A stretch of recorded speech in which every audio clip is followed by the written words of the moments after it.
சிலுவையில இயேசுவின் தலை மேல எழுதப்பட்டிருந்த அந்த 4 எழுத்துக்கள் தெரியுமா? INRI. அது வெறும் டெக்கரேஷன் இல்ல. அதுக்கு பின்னாடி ஒரு ஆச்சரியமான உண்மை இருக்கு.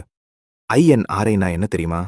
லத்தீன் மொழியில இயேசுஸ் நசரேனுஸ் ரெக்ஸ் யூதேயோரும், அதாவது நசரேயனாகிய இயேசு யூதர்களின் ராஜா. இப்போ கேள்வி, யார் இதை எழுதினாங்க?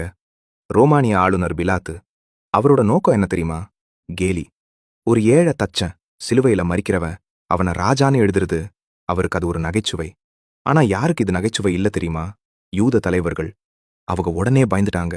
யூதர்களின் ராஜான்னு எழுதாதீங்க, அவர் தன்னைத்தானே யூதர்களின் ராஜா என்று சொன்னார்னு எழுதுங்கன்னு பிலாத்துவிடம் கேட்டாங்க. அப்போ பிலாத்து என்ன சொன்னார் தெரியுமா? நான் எழுதினதே. அவர் அதை மாற்ற மறுத்தார். இங்கதான் ட்விஸ்ட் இருக்கு. அறியாமலேயே பிலாத்து எபிரேயம், லத்தீன், கிரேக்கம் 3 மொழிகளிலும் ஒரு அறிவிப்பு போட்டார். இயேசுவே ராஜா. அவர் கேலியாக எழுதியது உண்மையில ஒரு அரசாணையாகிடுச்சு.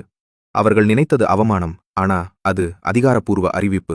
சிலுவை அவர்களுக்கு தோல்வி, ஆனா அது ராஜாதி ராஜாவின் முடிசூட்டு விழா. இன்னைக்கும் அந்த 4 எழுத்துகள் நமக்கு நினைவூட்டுது. மனுஷன் கேலி பண்ணினாலும் தேவன் அறிவிக்கிறத யாராலும் நிறுத்த முடியாது. நீங்க இயேசுவ உங்க ராஜாவா ஏற்றுக்கொண்டீங்களா?